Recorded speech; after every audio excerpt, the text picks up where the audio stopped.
আসসালামু আলাইকুম। তো দেখেন, শায়েখ আহমদুল্লাহ হুজুরের এই কথাগুলো ইসলামের দৃষ্টিতে কি বলা হয়? নবীজি যে পথে হেঁটে যাইতেন সেই পথে বুড়ি কাটা দিতেন, এই ঘটনা কি সত্য? এই ঘটনা আপনারা শুনছেন না, যে আমাদের নবীজির যাওয়ার পথে এক বুড়ি নাকি কাঁটা দিয়ে যাইতো প্রতিদিন।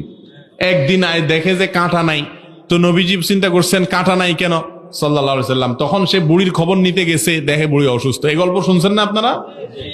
বই পুস্তকেও ছিল, স্কুলের পাঠ্য বইতে। এই গল্পটা একটা ভুয়া গল্প, এটার কোনো অস্তিত্ব নাই। চলে আসছে অনেক গল্পই এরকম লোকমুখে চলে আসে, কোনো হাদিসে এটার কোনো রেফারেন্স খুঁজে পাওয়া যায় না, বিশ্বস্ত কোনো ঘটনা নাই। সাদ্দাদের ঘটনা কি সত্য? এটাও ওই টাইপের ঘটনা। সাদ্দাদ একটা বেহেশত বানাইছে, শুনছেন না ছোটবেলা থেকে? এগুলো আসে কোনো হাদিস থেকে খুঁজে পাওয়া। আপনারা বলবেন তাহলে আসছে কোত্থেকে? আচ্ছা, খেতে আপনারা যখন ধান লাগান শুধু ধান গাছ হয় না